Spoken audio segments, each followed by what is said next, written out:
Hello kaibigan, napakabuti ng Diyos sa atin. Kamusta na? Nakakain na ba kayo?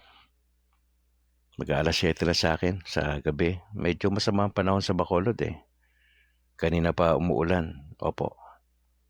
Um, Pagka ganyang umuulan, medyo nakakatamad lumabas eh. ang sarap na ang sarap na mag-stay sa bahay do, pakape-kape, higop na baga, mainit na sabaw, oo. At mag-relax-relax, sound trip, no? Mga ganitong medyo umuulan eh, yun yung mga masarap gawin eh. Opo. Salamat sa Lord sapagkat tayo ay nagkita ulit sa gabing ito at napakabuti ng Lord sa atin.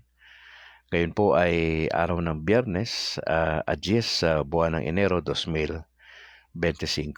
Brad Calix po ang inyong makasama sa orason na ito. At maya-maya ho, maganda ho yung ating pag-uusapan. Tayo po ay nasa ikalima na. Nasa ikalima na ho tayo na modus na ginagawa po ng mga anti-Catholics po. Alam po ninyo, masisipag yan sila pagdating sa mga ganyan. Kasi nga, ang puntirya ho nila ay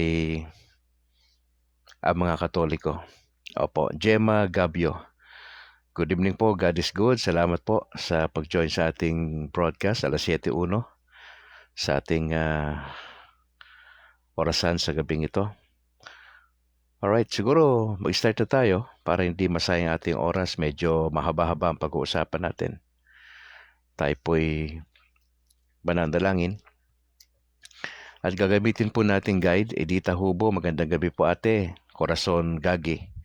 Maraming salamat po. Ang Our Father saka isang Hail Mary po sa gabing ito. Tayo po'y manalangin in the name of the Father, the Son, the Holy Spirit. Aika Ekat. Salamat sa kay Alan Janeta. Salamat po. Tayo manalangin. Our Father who art in heaven, hallowed be thy name, thy kingdom come, thy will be done on earth as it is in heaven. Give us this day our daily bread, and forgive us our trespasses, as we forgive those who trespass against us. And lead us not into temptation, but deliver us from evil. Amen. Hail Mary, full of grace, the Lord is with you. Blessed are you amongst women, and blessed is the fruit of thy womb, Jesus. Holy Mary, Mother of God, pray for us sinners, now and at the hour of our death. Amen. In the name of the Father, the Son, the Holy Spirit. Amen. Magandang gabi, Pilipinas. Maraming salamat for joining. Andante mula sa Northern Samar, salamat po. Kay Aika Ekat, kay Bro Alan Janeta, salamat po sa inyo mga kapatid sa inyong panahon na ibinigay sa atin. I'd like to greet lang muna yung nakasama natin kaninang umaga. Medyo marami-rami po kanina yung sa pagbungad natin. Sa listahan ko nasa 57. Pero ngayon po 1,000 na po yun Kanina po mga alas 2, alas 3 nasa 1,000 na ho yung nag-views ng ating broadcast kaninang umaga. Pero yung mga naisulat ko lang ho pagkatapos nating mag-broadcast kanina ay nasa 57. Si Mendoza Dani, salamat. Pipito Barbon, Corazon Gagi, Laida Huntilla, kay Rosa Tadeo. Sabi ni Bro Alan Yaneta, good evening po. Good evening din kapatid. Si Ramini Batang Bron, salamat.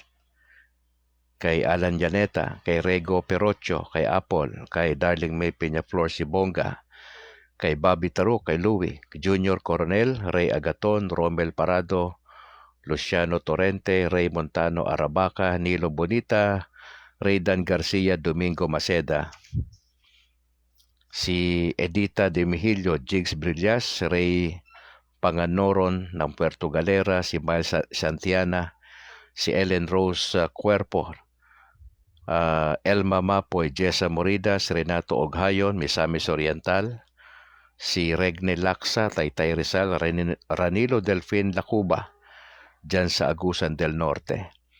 Kamanyan Rojas, Roland, Mega Neutron, Kent Trebong, Purita Ritz Quixote ng Davao de Oro, kay Noel Tubac, kay Ludet Kinikot ng Cebu City, si Aris Medalla ng Revilla ng Saudi Arabia, kay Agaga de Sus sa Asinggan, Pangasinan, kay Aika Ekat, Dicky Kabantugan, Joseph Dakis ng Jaen Nueva Ecija, si Andante, Conrad Pastor, Elisec Dumagin, Leonor Gamboa ng Cebu City, Delia Aurizo, Roger Turgo, Ramo Jenin Rame, Catalonia. Binabaliktad kasi yung first name nakakalito Oo.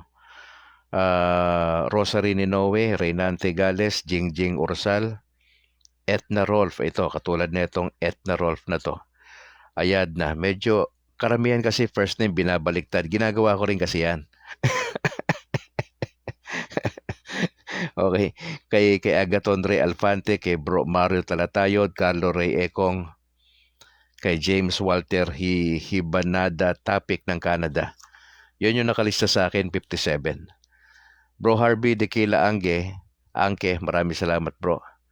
Sa buong pamilya. Kay Bro Christian Paul Gailan, ang presidente ng CFD, saka ang vice president, nandito ngayong gabi. Alright, diretso na tayo mga kapatid. Kay Noel Reyco Mailom, bro, maraming salamat for joining. Mamaya ko na to i-announce yung isa. Ray Agaton, maraming salamat po. Kay kapatid na Angel Amoma dyan sa Japan, God bless. Nilo Bonita, magandang gabi po bro. Kay Ate Ya Montejo, salamat. Rene Boy Kalimpong, maraming salamat po. Diretso na tayo. Okay, nasa number 5 na tayo, pero balikan natin mabilis yung unang 4. Kay bro George Isaac Makilas, magandang gabi bro. Yung modus number 1 natin ay friendship. Kakaibiganin muna ng mga anti-Catholics ang Katoliko. Pag nahulog ang loob, pag na-build yung trust, simula na yung kanilang mapanganib na pamamaraan. Sabi ni Ate Angel, magandang gabi po bro Calix sa lahat ng mga taga-subaybay. God bless everyone. Doon nagsimula yun talaga yung basic. Friendship talaga yung nauuna. Hindi pa nila nilalabas yung sungay nila kasi nilalabas ang sungay kalagitnaan sa dulo. Pangalawang modus nila is sponsorship. Opo. Sponsoran yung anak nyo, pamangkin ninyo. Siyempre, kahiyaan na yan. Hanggang college, sinuportahan Tapos hindi kayo, tatanggi pa kayo pag in-invite kayo sa simbahan. Hindi na. Kuha na kayo, captive audience ng Katoliko. Yun nakakaawa Pangatlo, lending. Walang-wala. Mahirap ang buhay. Walang pang gastos sa maghapon. Nagninegosyo pero walang kapital. Eto sila. May lending. Anong negosyo? Okay. Ang natin ang unang round ng pahiram namin 5,000. Malaki na rin yung 5,000 sa nagsisimula. Doc Hill Balignasay, maraming salamat po for joining. Resty Balyos Carolino, maraming salamat. Ika-4 na modus po yung campus ministry at youth camp. Nakasaksi ako nito nung ako'y nasa involved pa sa mga malalaking campus ministry. Ngayon po, pag-uusapan natin ang modus number 5 ng mga anti-Catholics. Yung bang negosyo, business as usual. Yun po yung title ko rito, Business as usual. Na gusto ko linawin ito. Pag ginagamit ko yung modus, ang konteksto niyan, yung maling paraan ng pagtulong sa kapwa. Modus. Negative yan pag sinabing modus. Negative yan. Pero yan po yung konteksto kaya ako nagagamit yung salitang modus na yan. Meron pong ulterior motive of doing something. Dito po sa business as usual, modus number 5 ng mga anti-Catholics. Makikita natin mamaya yung marketing terms. May 7 silang ginagamit na hiram sa pagninegosyo. Mababanggit na din natin mamaya yung mga example ng mga mega churches. At saka, what should be our response bilang Katoliko? Mendoza Dani, magandang gabi ho. Resty Balyos Carolino, kay Carmela Malyari, magandang gabi po. Edward Molekin Jr. Diretso na tayo. Pag sinabi nating marketing, sabi po ni Google, ito po ay business activity that involves creating, May promoting ho dito, may selling products or services to customers. So maliwanag yan, yung salitang marketing, business activity yan. May creating dyan, promoting, selling products, services to customer. Junior Cornel, magandang gabi. Kay Raydan Garcia, kay Bro Reho Perocho, salamat po. Sabi pa ni Google, yung marketing, hindi lang yon, kundi it's a process that aims to satisfy customer needs and build customer loyalty. Pagkakasama yan dapat masatisfy yung customer, yung kanyang pangangailangan at eventually magkakaroon ng loyalty ang customer na yan. Meron pong 4 na involved sa marketing ayon po sa pag-aaral. Una, research. Sa research, nandyan yung understanding customer needs, importante yan. Yung kanilang panlasa, yung kanilang taste, at yung kanilang preferences. Yan yung under sa research, understanding customer needs, taste, and preferences. Pangalawa, planning. Kung merong research, napaka-importante yan. Pangalawa, sa negosyo, dapat may plano. Nandyan yung marketing plan, sino ba yung target audience. Christine, magandang gabi. Roger Turgo, kay Ate Mariby Cabato Largo, salamat. Kay Juliet Bukaw Apayor. Now, ang target itong mga anti-Catholics na ito, kasi nga ginagamit nila yung paraan ng business o pagninegosyo. Sino ba yung target rito? Audience? Katoliko. Ganun kasimple. Wala naman sila ibang tinatarget. Hindi ho tatarget ng Iglesia ni Manalo yan. Hindi tatarget ng Mormons yan. Hindi, mahirapan sila doon Mahirapan sila doon sa kulto. Kaya pinakamadali na sistema ng mga anti-Catholics na ito, yung Katoliko, mga kapatid. Yun ang kanilang target audience. Now, hindi lang research, hindi lang planning, kundi may promotion yan. Importante yan. Sa promotion, nandyan yung advertising at yung communication. Patungkol doon sa products saka services. Alam ito ng mga kumuha ng kurso. Alam nila itong pinagsasabi ko dito. Sabi ni Raydan Garcia, magandang gabi po sa lahat ng tagapakinig ng Usapang Katolisismo. Brad Calix, Simbahang Katoliko ang siyang haligi at suhay ng katotohanan. Salamat Bro Ray, kay Leo Duluhan Orga. Magandang gabi Brad Calix. Shout out sa lahat ng mga kapatid. Salamat Bro Leo. Ganoon din kay Monching Lakwarin Salon. Watching from Cagayan de Oro City. Ngayon, yung itong research na ito, planning, promotion, pangatlo, ika-4, distribution. Magkakasama ito Hindi mo pwedeng paghiwalayin itong research, planning, pangatlo, promotion, ika-4, distribution. Sa distribution, mahalaga dyan yung paano i-deliver yung products, yung services sa customer. So ito yung marketing na importante, yung research, planning, promotion, distribution. Now, magbigay ako ng example ng mga mega churches na mga anti-Catholics. Hindi naman siguro lahat na anti-Catholics, pero hindi sila pabor sa turo ng simbahan. Sire Oremor, Dan Baldosa, maraming salamat. Etnara Nogardmon, ayan. Watching from Kandihay, Bohol. Ito yung mga mega churches. Pag sinabi natin mega churches, mga kapatid, mga 2,000, yan po yung dumadalo sa gawain. Nung nakalipas, 1,000 lang considered na mega church ng PCEC, ng Philippine Council of Evangelical Churches. Pero sa pagtakbo ng panahon, 2,000 na at least para makonsider ang isang grupo ay mega church. Ibig sabihin ng mega, malaki. Opo, Bobby Tarok, magandang gabi bro. At kay Sire Oremor, salamat for joining. Ito yung mga example ng mga mega churches. Christ Commission Fellowship, Green Hills Christian Fellowship, Bread of Life Ministries International, Cathedral of Praise, Day by Day, Victory Christian Fellowship, and so on and so forth. Dito sa Bacolod, merong Ictus, may His Life.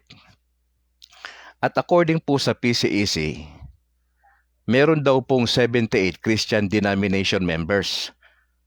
Pag sinabing denomination, katulad ng Baptist, Presbyterian, denomination yan, Methodist. Mga denomination yan, Foursquare, denomination yan. Opo. Meron daw hong 78 Christian denomination members ang Philippine Council of Evangelical Churches o PCEC. At meron daw hong 200 para churches organizations in the Philippines. Ayon po ito sa datos na akin nakita. Okay? Ayon po ito sa datos. Malaki-laki rin yan. 78 Christian denominations members. Sa isang denomination, ang Baptist na lang. Maraming klase ang Baptist eh. Yung pinagsimulan ko, Southern Baptist. Kung saan ako na-ordain na klase ng Baptist, Fundamental Baptist. Naging bahagi rin po ako ng Conservative Baptist, ng GCF East. Ako'y naging volunteer minister dyan for 2.5 years. Under pa kay Dr. Al Cabrera. Hindi ko lang ho naikutan Bible Baptist eh. Naging Reformed Baptist din po ako for 10 years. So sa Baptist lang ho, napakaraming mga churches, meaning local churches. Mga independent ho yan. Pag sinabi sa context ng Baptist kasi, ang isang local church, independent ho yan eh. Although kapag yan ay Southern Baptist, congregational yan, under yan sa isang convention. Hindi siya pwedeng gumalaw mag-isa na labas sa panuntunan ng isang asosasyon. Darling May Peñaflor, si Bongga, magandang gabi po. Now, ano po yung marketing strategies ng mga simbahan po na ito? Now, pinattern ho nila yan dun sa negosyo. Yung paano pinapatakbo yung ministry. Meron pong, sa marketing strategies, ayon sa pag-aaral, meron pong 7 P's. Letter P. May 7 P's. Ano po yung number 1 P? Product. Ano ang product ng mga mega churches na ito? Yung denomination nila. Yun yung ibibida nila sa Katoliko. Yung denomination. Pangalawa, yung price. Magkano? Malalaki ho ang budget niyan. Milyon ho ang pinag-uusapan dyan. Kada offering po niyan, milyon sa isang linggo. Mantakin mo ilan ang service nila. Sa isang linggo, ilan ang service? Sabihin mo na, isang 6:00, isang 10:00, isang 3:00, at isang 5:00. Pagpalagay mo 4. Sino ba yung umaatin dyan sa mga mega churches? Mga may kaya po eh. Pagpalagay mo na 1 milyon ang kada isang service. So may 4 na milyon sa isang linggo lang. O times mo yan ng ilan ang linggo sa isang buwan. So ang kanilang price dyan, yung budget, malaki po yan. At sila po may mga full-time staff po yan. Yun yung sinusweldohan ng mga mega church. At hindi lang yon, magaling sila kumuha ng mga volunteers. Eto mga volunteers na to, walang sweldo yan. Pinapamerienda lang po yan at malaki ho ang chunk sa bahagi po ng mga mega churches ang volunteers. Inaalagaan po nila yan. At mostly yung mga volunteers na yan ay mga professionals, may mga trabaho kaya hindi na mangangailangan pa na swelduhan sila ng mega church. Pangatlo, na P, una product, yung denomination nila. Ano yung price? Budget. Etong full-time staff, volunteers. Ano yung lugar nila, yung place? Importante sa nagninegosyo ka yung lugar. Hindi ka basta-basta magpuputap ng negosyo doon sa malulugi ka. Hindi po pwede. Jello Olsmag. Galing siya ng Bohol. Salamat for joining. Saan sila pumupwesto? Sa mga malalaking lugar. Sa mga cinemas, coliseum. Mga large halls, nandiyan niya sila. Nasa hotel yan sila pumupwesto. Hindi yan sila pupwesto dun sa mga lugar na pagka may kaya ka, pupunta ka ba sa squatter area? Hindi. Strategy po yun eh. Ngayon, ano yung packaging? Ayan yung number 4 na P. Una, yung product. Pangalawa, price. Pangatlo, place. Ika-4, packaging. Ano yung packaging nila? Siyempre, ang Diyos. Siyempre, ang Bible, ang package. Ano pa? Dapat naka-aircon yan, yung lugar na yan. At spacious ang parking space. John Paul Ruby, maganda umaga. Gabi bro. kay Juliet Bukaw Apayor. Magandang gabi. So, ano mang klaseng produkto, para ma-attract mo yung bibili, yung packaging niyan dapat maganda. Kasi para bilhin ko yan, yung product na yan, dapat pag tinignan ko yung product na yan, kahali-hali na sa akin yan. Now, paano mo gagawin yan sa spiritual na aspeto? Para maakay ko ang Katoliko, dapat yung lugar na yan, kaaya-aya yan. Yung packaging yan, dapat maganda preaching dyan. Yung Bible niyan, talagang wala tayong problema. Yung mga makikinig dyan na Katoliko, naka-aircon yan dapat. At pagka, siyempre, importante sa mga may pera, yung kanilang parking space, importante sa may pera yan. Hindi yan sila pupunta kapag walang parking space na maluwag. Problema yan. Product, number 1. Pangalawa, price. Pangatlo, place. Packaging. Kaapat, kalima, promotion. Mahalaga sa marketing yung promotion. Paano nila pinopromote yung simbahan po nila? Through social media. Minsan, kakausap sila ng mga artistang Kristiyano para magsalita patungkol sa simbahan nila, halimbawa anniversary. Yan po nila ginagawa yan, mga kapatid. Ano po yung process, ika-6? Ano yung proseso? Friendship, sponsorship, lending, campus. Diyan lang umiikot yan. Saka dahil may pera sila, kaya nilang gawin yan. Tas marami silang staff, walang problema. Yakan-yaka po nilang gawin yan. At panghuli, na ikapitong na P, yung people. Sino target audience nito? Katoliko. Wala namang iba eh. Kayo naman parang kayong bago ng bago. Wala silang ibang gustong kunin yung mga Katoliko dyan na may kaya. Yan yung audience nila. Target audience nila yan. Huwag tayong maglolokohan. Yan ang gusto nilang targetin dyan. Kaya sabi ko nga sa inyo, kung malinis yung kanilang motibo, bakit kailangan nilang tanggalin sa simbahang Katoliko itong mga negosyante na to? Okay? Ika-4, ang business opportunities. Again, balik tayo doon sa marketing plans. Importante yon, may plano. Pangalawa, ano ba yung capital nila? Committed members. Dapat ang miyembro masipag, yung mga volunteers. Excited yan. Pangatlo, hindi lang marketing plans under sa business opportunities. Pangalawa, capital. Pangatlo, may tinatawag sila na ROI o yung return of investment. Hindi naman papayag yung mga may pera dyan na tumaya ako dyan, pinondohan ko yung gagawin ng project na simbahan, dapat may balik sa atin yan. May balik sa atin yan as a group. Ano yung balik nila dyan dapat? Dapat may profession of faith yan. Dapat mayroong baptism na mangyayari dyan. May membership yan. Mayroong leadership yan later on. At syempre, paglaki ng pera ng denomination. Syempre, may additional na 100 na bagong professional eh. Iba-iba sweldo niyan. May 10% kasi yan, mga brad. You have to understand that. May 10% yan. Hindi yan optional ang 10%. Talagang dapat ibigay yan pagka naging miyembro ka. Mendoza Dani, magandang gabi. At sa akin may bahay. Now, nasaan ang modus dito, Brad Galing, sa sinasabi mo? Nasaan ang modus? Paano nila ginagawa yan, Brad? Napaka-subtle niya. Ano ba yan? Paano ba yan? Paano ba diskarte nila dyan? Makinig ka, lista mo ha. Kasi mahirap yung paulit-ulit tayo.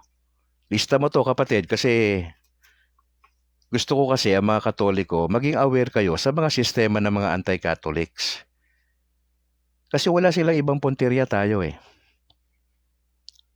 Lalo na yung mga simbahang malalaki. Ang punteriya nila, yung mga big time din ng mga Katoliko. Hindi yan sila pupunta sa mga maliliit na klaseng tao. Wala yan. Alam nila eh, kasi marketing strategy nga. Gets mo ba? Malaking grupo yan. Alam nga naman malaking grupo pupunta sa mga squatter area. Walang ganun. Ibang grupo yung nasa squatter area. Nowhere ka niya, magandang gabi, Brad. Galing daw sa Davao. Bangrain Mirasol Ransa, magandang gabi. Kay Noel Tubac. Dicky Kabantugan, maraming salamat bro. Our Lady of Fatima Church sa Ilin Island, San Jose. Maraming salamat kay Bro Lenny Posadas, maraming salamat. Paano modus nila dyan? Paano sistema nila? Meron silang pa-dinner. Yung context nito, mega church to ha. May pa-dinner yan sila. Popondohan nila yan. Sabi mo na, kalating milyon. Kasi re-renta ng hotel na maganda yan. Hindi mo naman. Hindi yan sila bumabanat ng mga pipitsugi na mga pa-dinner. Walang ganon. Basta mega church, mag-i-invest yan. Kasi may ROI yan eh. May return of investment kasi yan. Papa-dinner yan. Isang magandang hotel. Ano ginagawa dyan, Brad Calix, sa hotel na dyan? Pag nandyan na yung mga tao, pag nandyan na sila, mayroong kantahan ng konti, may short testimony, kadalasan mga well-known personality. Tapos mayroong short message ng senior pastor. Ito ang catch dito. Nandiyan ka na, Katoliko eh. Na-invite na yung mga professional na mga Katoliko natin.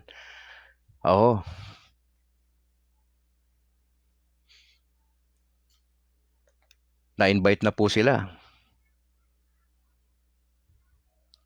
Ano po mangyayari? Nagsalita na yung senior pastor. Alam nyo, sa mga mega church, magagaling yung senior pastor. Mahuhusay magsalita. Matatalino, magagaling. May mga PhD. Arturo Pagatpatan, magandang gabi, Brad. Rod Nicolas, maraming salamat. Mga kilalang tao ito, mahuhusay ito. Hindi yan mapapahiya pag humarap yan sa mga Katoliko na may mga PhD rin. May mga pantapat sila eh. Mahuhusay yung mga staff nila dyan. Mahuhusay po. Wala akong masabi. Mahuhusay. Taas ang kamay ko talaga. Eto ng cuts ngayon dyan, mga Brad. Pag nagmensahe yung senior pastor, hinding-hindi nawala nito. May ingredients yan. Okay? Hindi po pwede na nag-invest sila ng kalahating milyon dyan, for example, nang wala nito. Ano meron, Brad Calix? Kanina ka pa paikot-ikot eh. Dali lang, kalma lang. Ano ka muna ng kape dyan para medyo hindi ka masyadong mainit. Kalma lang, maaga pa alas 7:27 lang ng gabi. Anong gagawin ng senior pastor? Magpipreach yan. Maikli lang yan, kadalasan 20 to 25 minutes parang homily ng pari lang Ganun kasimple lang. Ngayon, pagpalagay mo na 100 yan. Siyempre, pag nasa hotel yan, mga magaganda suot yan komportable yan, naka-aircon yan, etc. Naasikaso, pagkain dyan, ayos. Walang problema. Sasabihin nung nagsasalita, kailangan nyo ang Panginoon, kayong mga negosyante. Maliban ang Panginoon Diyos, sumawak ng negosyo nyo, walang kwenta lahat yan. Lahat ng mga prinsipyo sa Biblia sasabihin, at sa dulo sasabihin ganito, gusto nyo bang tanggapin ang Panginoon Diyos sa inyong mga puso? Sinong hindi? Ikaw naman Sinong hinding Katoliko ayaw yan? Gagawin yan, taas ng kamay yan. Eto na ngayon, tumaas na ng kamay itong mga negosyante nating Katoliko. Ano mangyayari? Ibig sabihin, nagkaroon ng profession of faith. Tandaan nyo, sa kada galaw ng mga grupo na to, naka-document yan. Mga may litrato yan. Naka-video pa yan. Ito yung nangyayari. Okay? Well documented yan. Kasi para dun sa mga tumaya, nag-invest, hindi sila papayag na walang ROI yan, walang return of investment yan. Maniwala kayo. May profession of faith. Tapos na ba, Brad Calix? Uwian na 2 oras lang probably. Uwian na. Hindi po natapos doon. Magagaling sila sa follow-up. Bibigyan ng sulat yan. Tatawagan ng mga staff yan. I-invite yan sa church. Pag na-invite ito mga Katoliko na to sa kanilang grupo, doon na papasok yung indoctrination ng kanilang denomination. Ellen Arieta, sa Panabo City. Salamat for joining Ganon din kay Johanny Provida Carbon. Salamat for joining. Indoctrination, papaliwanag, ito yung grupo namin. Ano susunod yan? Baptism na. Walang isang taon magiging miyembro ang isang walang kamalay-malay na Katoliko na mayaman. Wala na siya dun sa simbahan. And mind you, hindi sila papayag na tumaya sila ng kalahating milyon ang denomination na yan, ang grupo na yan, na walang ROI, na walang return of investment. Ano yung return of investment? Na sila ay magiging member ng simbahan nila. Yun ang sinasabi nating modus Kasi kung malinis ang motibo, hindi na kailangan pang i-follow up yung inimbita ng mga Katolikong businessman. Kayo naman Ganun kasimple Pero bakit magpupumilit sila na i-follow up itong mga Katoliko na ito?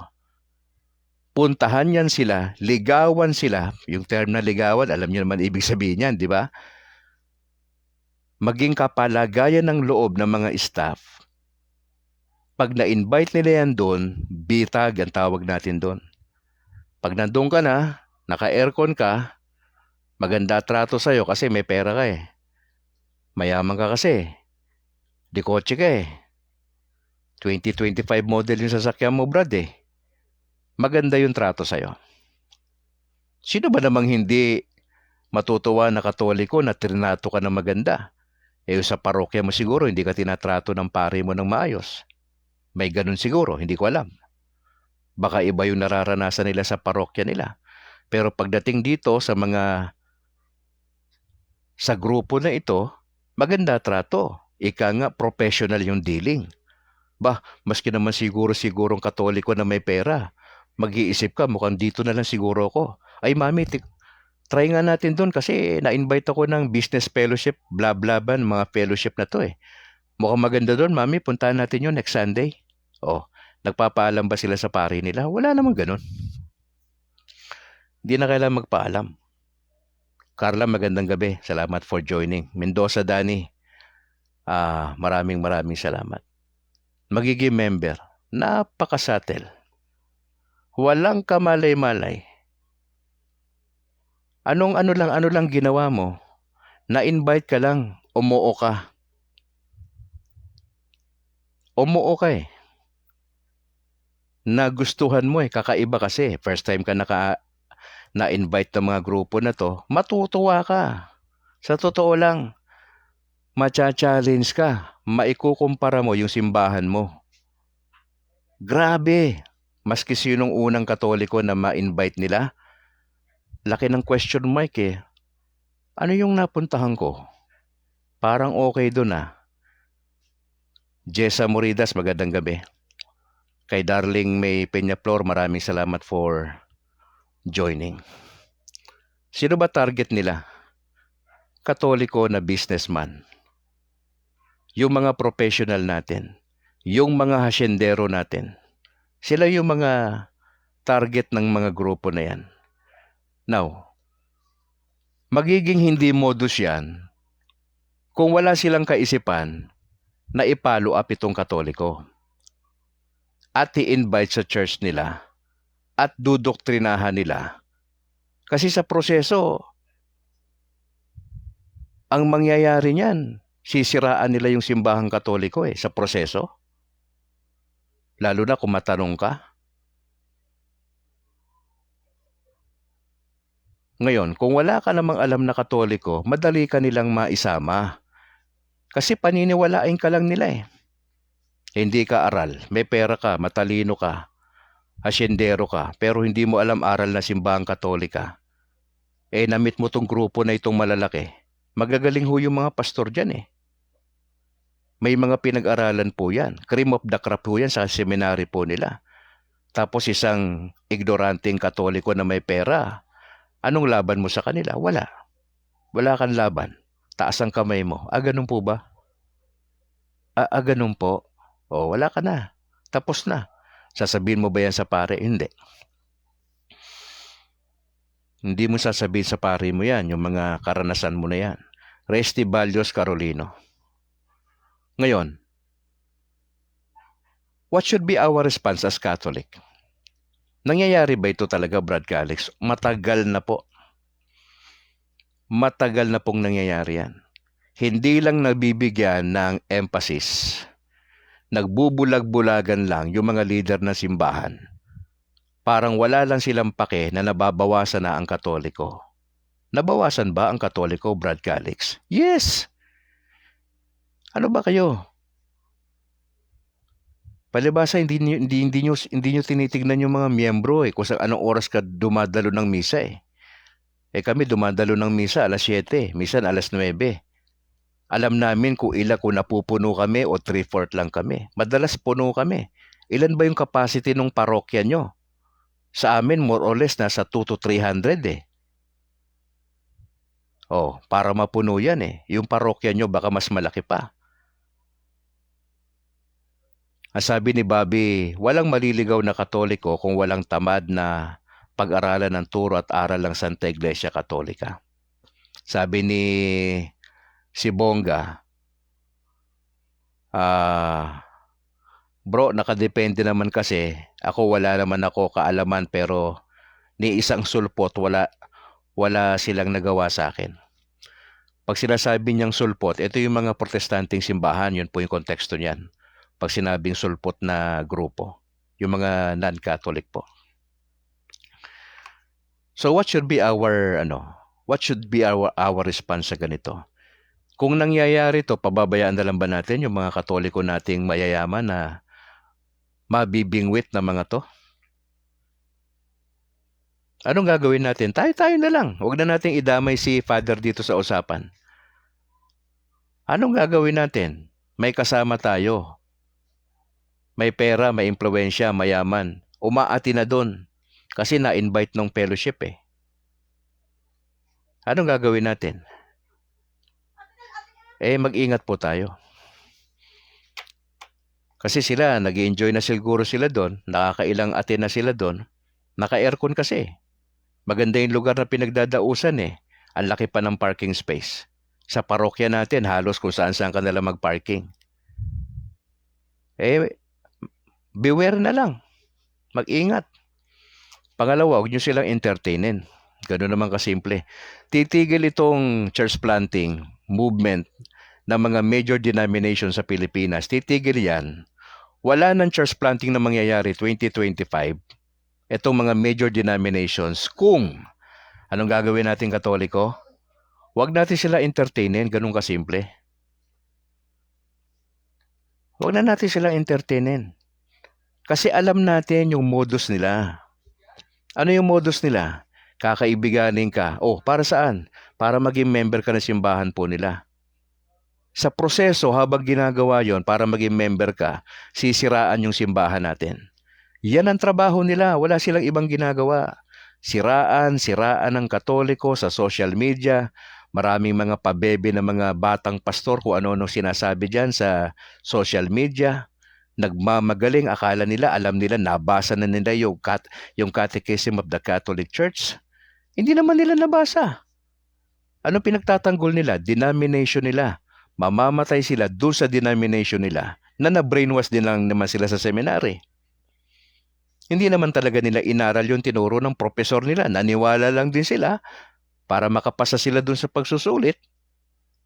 Pikit bulag na lang sila maski na questionable yung doktrina. Nilunok nila lahat yon. At dahil malaki yung support nila, hindi na sila makaalis doon at ang kanilang target, ang Katoliko. Ganun kasimple. Yun ang modus. Hindi ko kinakahiya itong sinasabi ko kasi ito yung nangyayari. Hindi naman nila aaminin yan na modus yun Hindi nila aaminin yun kasi mawawalan sila ng support Sabihin nila sa akin, Brad Calix, totoo yung sinasabi mo.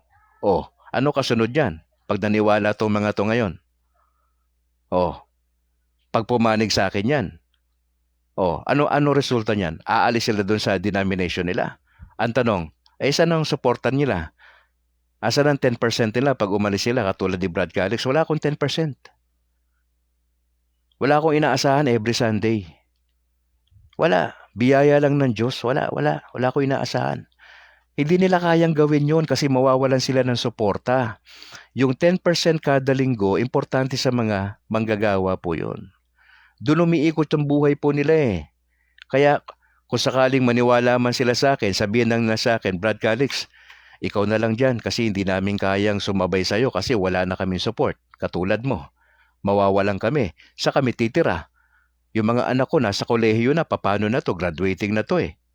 Oo, tama yung sinasabi mo, Brad Calix, kaya lang, ikaw na lang dyan, dito na kami sa denomination namin. Masaya kami rito eh. May 30 mil kami dito, may 40 mil kami rito. Depende yan kung anong klaseng pastor yan at anong klaseng simbahan niyang kung saan siya naka-assign. Mga kapatid, etong sinasabi ko, bahala kayo kung sa tingin nyo ito ay may halong pangbobola. Nasa sa inyo po yan. Ang sinasabi ko sa inyo ay realidad. Yan ang ginagawa po nila. Wala silang ibang pakay. Tandaan nyo, kung sanang walang usapan paglipat sa simbahan po nila at sa sekta nila, ako mismo sasabihin ko sa inyo, pasyal kayo dyan once a month. Mahusay yan sila sa Bible exposition, expository preaching dyan. O magde-level up ka bilang Katoliko sa atin, 20-25 minutes ang homily ng pare eh. O siyempre, ikaw, tumatagal ka na sa pagkakilala sa Panginoon, gusto mo level up. Pasyalan mo yan sila once a month. Bakit? Mahusay mangaral na salita ng Diyos, expository preaching yan. Mahuhusay. Kaya lang, walang ganun. Napupunta ka doon, napupunta lang, wala silang paki sa'yo. Hindi, kausapin ka nila. Ay Brad, ano po ba kayong ano? Ano po ba kayong simbahan? Ay Katoliko po kayo? Matagal na po ba kayo ron? Uupuan nila kayo, kausapin nila kayo.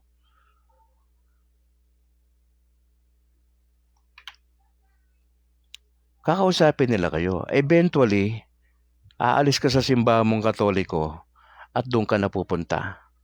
At sa kanilang pagtuturo, sisiraan nila yung simbahan natin. Part yun ang ginagawa nila. Hindi sila pwedeng magsinungaling sa akin.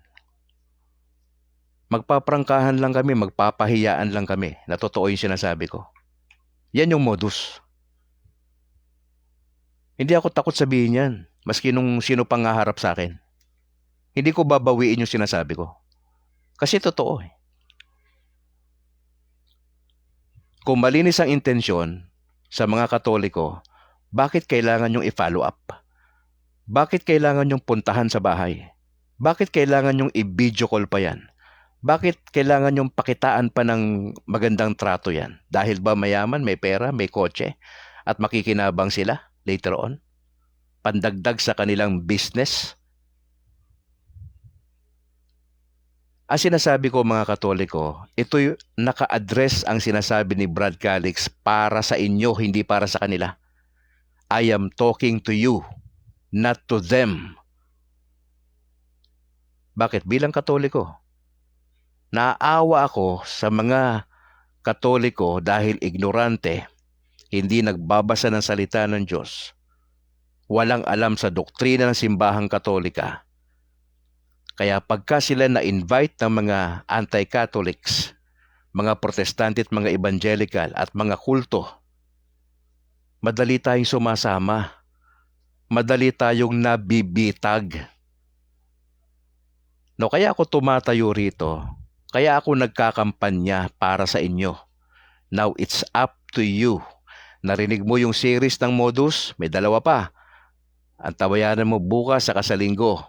7 yan kompleto yan Yung mga modus na yan, expose natin yan para at least alam mo.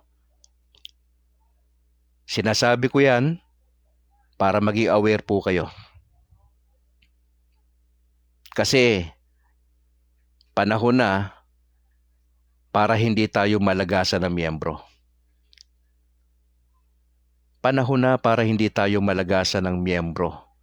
Yung mga malalaking isda natin, yung mga pwedeng mag-finance ng future projects natin, mapupunta pa sa kanila, sila makikinabang.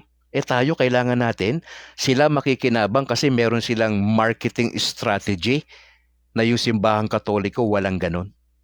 Oh. Tignan mo, ino-open ko lang to ha. Ino-open ko sa inyo to. You can talk to your priest regarding yung sinasabi ko.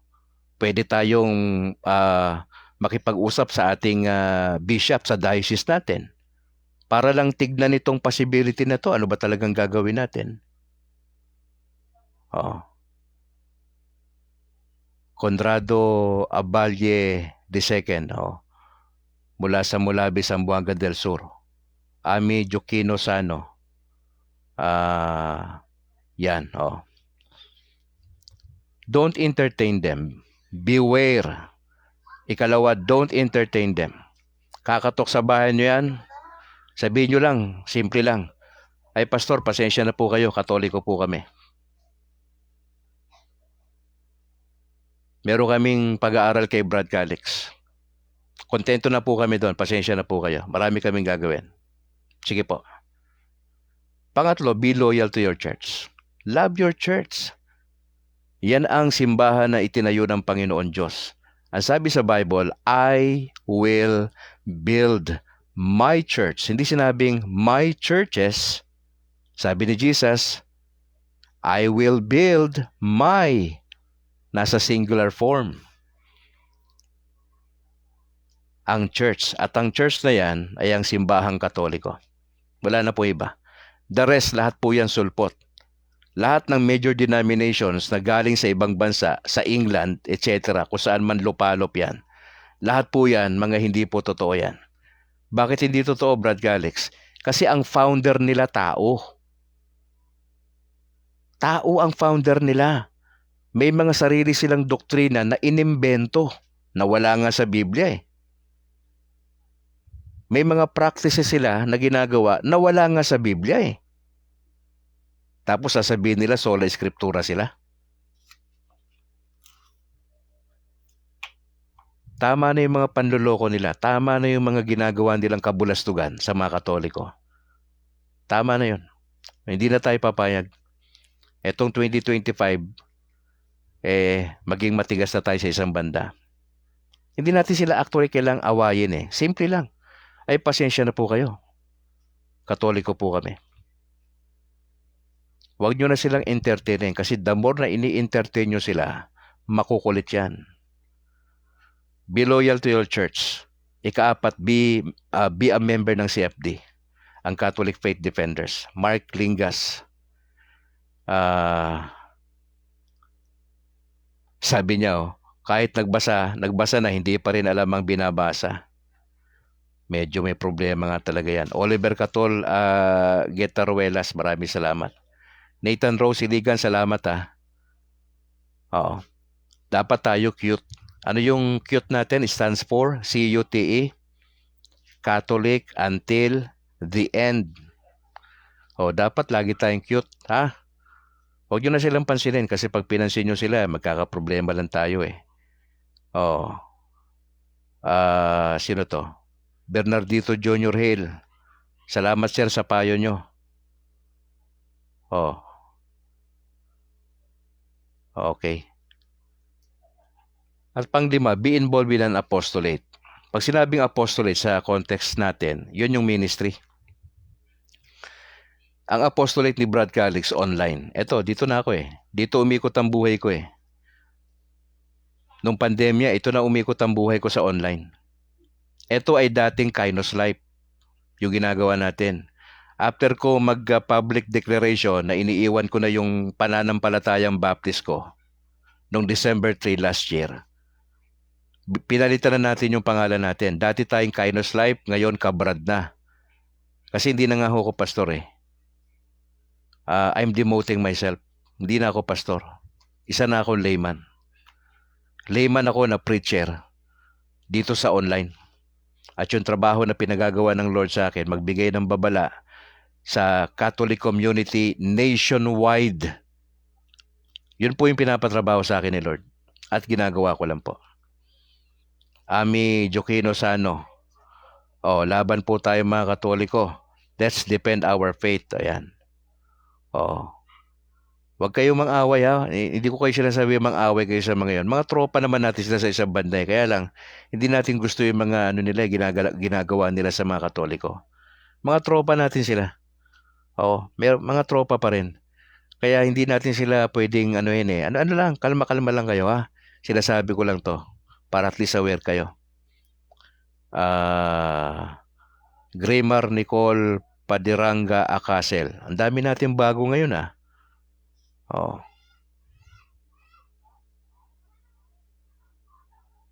Sabi niya, yung mga CFC dapat at YFCs, yung dapat pagtuunan pansin yung apologetics. Tama yan, Brad. Discussions with their members and neighbors. Maraming mga Catholic communities kulang sa apologetics. Mga kapatid, pag sinabing apologetics, hindi yung ganito. Ay, pasensya na po kayo. Hindi po apologetics yon. Pag sinabing apologetics, ipinagtatanggol mo yung turo ng simbahan. Kaya tayo may CFD, Catholic Faith Defenders, na kung saan si Brad Calix kasama rito sa Diocese ng Bacolod.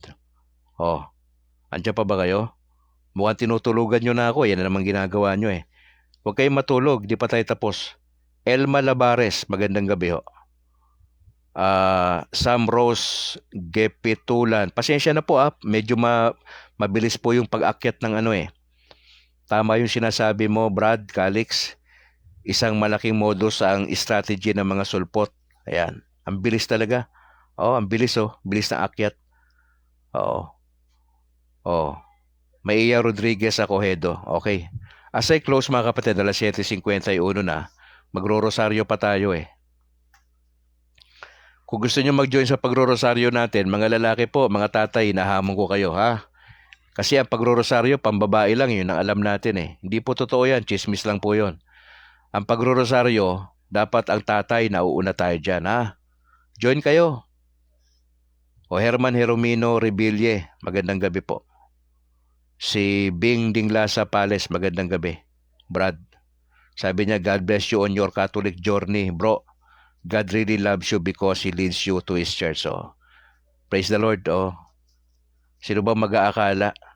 Nasa 30 taon mo higit sa ministeryo mapupunta ka rito sa kinakalaban mo, sa inaaway mo. Wala akong paki kay Mama Mary dati. Wala akong paki sa kanya. Ang mahalaga sa akin si Jesus lang. Pero mas na-appreciate ko ngayon yung nanay ni Jesus. Sa aking mga private prayers, I call on kay Mama Mary for help para sa aking may bahay na may karamdaman. Jeronimo, sino to? Jojo Jeronimo Rebille. Bro, salamat ha. Kay Rinaldo Sumuok. Ami Jokino Sano. Good job po bro. May turo, may push ang pagro-rosary. Amen. Kasi kung di natin yan bigyan kayo ng sample, kailangan sample lang kayo. Si Brad Calix, bago lang akong Katoliko eh. October 26 lang ako. 2024, last year lang. Nagsusumika po ako. Hindi ko pa alam lahat. Nagsusumika po ako. Estudyante po ako mga kapatid. Antonio Rosimo. Salamat po sa pagsiwalat sa mga modus nila. Alfonso Sumuguoy Senior. Mabuhay ka Brad. Tama ka talaga. Okay. Ayan. Hindi ko na mabasa. Yung iba mabilis pag-akyat. Pasensya na po kayo. Announcement muna bago tayo tuluyan magwakas. Mike Linga, salamat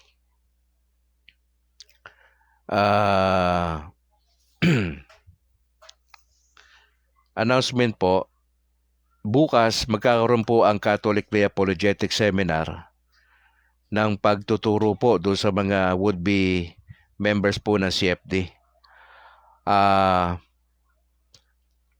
May mga nakikita nyo ba yung mga nanggugulo sa ano natin, sa broadcast natin? Alam nyo na ang gagawin nyo sa mga nanggugulo sa broadcast. Nakikita ko yung mga pinagsasabi nila dito eh. Bahala na po kayo sa kanila ha. Mahirap magalit kasi nagkakaedad na tayo. Baka mapano tayo eh. Bahala na po kayo sa kanila. Nandiyan na naman po yung mga trolls natin. Mga padala ng kaaway. Bukas merong salvation na series, no? Si share ni Bro JB Tombrilla Akma. Tas may eschatology si Bro George. Bukas po yan 1:00 ng hapon. Saan ba gagawin yan, Brad Calix? Sa St. Therese of the Child Jesus, Quasay Paris. Opo. sa Camiroli Avenue, Barangay 35, Bacolod City. Salvation saka eschatology, magandang topic po yan. Talaga naman Sa Bible School po yan, isang semester po yan. 3 hanggang 4 na buwan po yan. Pagdating po sa inyo sa CFD, 1 oras lang. 1 oras lang yung topic. Bernardito Junior Hill. James Regalario Sabino. Ayan. Okay. Bukas na po yan. Mga kapatid, ang tabayanan nyo yung number 6 modus bukas alas 7 ng gabi. At yung ating finale, Sunday, alas 7 ng gabi. Ang tabayanan nyo kami bukas ni Bro Noe Dora, alas 6:30, ang kauna-unahang pastor na naging Katoliko sa Pilipinas. Meron kaming tandem bukas alas 6:30 mga Brad. Gising kayo maaga. Si Brad Calix alas 4 gising na ako para lang mag-prepare ng ating gospel reflections. Magkita-kita tayo bukas kasama si Bro Noe Dora alas 6:30. Lord willing kasi medyo masama panahon. Hopefully yung wifi niya okay. Saka may ilaw tayo bukas Basta nakita nyo ko sa screen, tuloy tayo. Ganun lang yon sige. Okay. Mamaya ko na babasahin yan pagkatapos At yung comment, mamaya na ako magko-comment sa inyo. Hindi natin kayang pagsabay-sabayin. Sige po, tayo po ay mananalangin In the name of the Father and the Son, the Holy Spirit. Ama, salamat po sa gabing ito. Masaya kami na pag-usapan namin yung pang-5 modus ng mga anti-Catholics, which is business as usual. Pinagdadasal namin yung mga Katoliko na naging bahagi na po nila. Sana bumalik sila sa simbahang Katoliko sa lalo't madaling panahon. Pinagdadasal po namin ang mga kasama namin dito sa Kabrad Network. Mag-grow kami sa teachings ng simbahan. Seryosohin namin ang aming relasyon sa Panginoon, ganoon din kay Mama Mary at yung mga saints po sa langit na pinaniniwalaan namin na malaki ang tulong sa amin sa lupa kapag kami lumalapit sa kanila. Lord, pinagdadasal po namin ang kalooban nyo bukas sa tambalan po namin ni Brad Noe. Sana matuloy at maganda panahon bukas. Lord, gusto kong ibigay sa iyo lahat ng credit. Etong ginagawa ko dito, ito yung pinapagawa nyo sa akin para tulungan ang Catholic community maibalik sa tamang landas, magkaroon ng tamang passion sa Panginoon Diyos, na maging maayos ang buhay. May practice yung holiness, hindi lang yung nasasangkot kami sa hindi magandang bagay, kundi dire-diretso na itong 2025. Now, gone are the days na hindi kami seryoso. Ito na yung panahon para ayusin na namin sa biyaya ho ng Panginoon Diyos. Pinagdadasal po namin ang wildfire na nangyari sa California. Tulungan niyo po sila doon. Sa kanilang, lalo na yung mga nasangkot sa ganong problema, pinagdadasal po namin na ang gobyerno nila ay magawan sila ng paraan. Nagdadasal po kami ng magandang tulog namin mamaya, bukas sa kalooban magigising po kami. Pinagdadasal po namin ang gawain itong Kabrad na ito'y magpapatuloy. Ang gawain bukas ng CFD sa isang Quasay Parish ay magtagumpay nawa at yung mga dadalong participants coming from different parishes ay pagpapalain nyo. Pinagdadasal po namin na mas lumawak pa ang CFDs nationwide at maraming kaparian ang suportahan nito at yung mga bishops po ng bawat diocese. Lord, purihin po ang pangalan nyo sa gabing ito. Salamat po, salamat. We pray this in Jesus' name. Amen. In the name of the Father, the Son, the Holy Spirit. Amen. Mga kapatid, maraming salamat for joining sa ating broadcast. Magkikita tayo bukas alas 6:30 kasama si Bro Noe. Alas 6 pa rin yung broadcast, no? May gospel reflection. Tapos second part kami ni Bro Noe ng alas 6:30. Alas 7 ng gabi bukas, modus number 6 ng mga anti-Catholics. At labayanan niyo po yan, mga kapatid.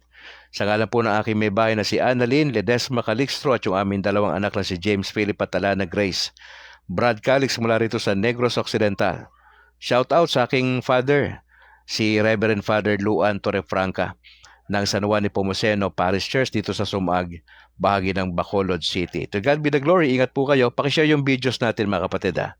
At pakisuportahan yung ating YouTube channel na State of Grace TV ni Brad Calix ha. Please subscribe at yung ating mga kaibigang mga Katoliko ay i-share natin tong video na ito ha. Salamat po. Maraming salamat. God bless and bye for now.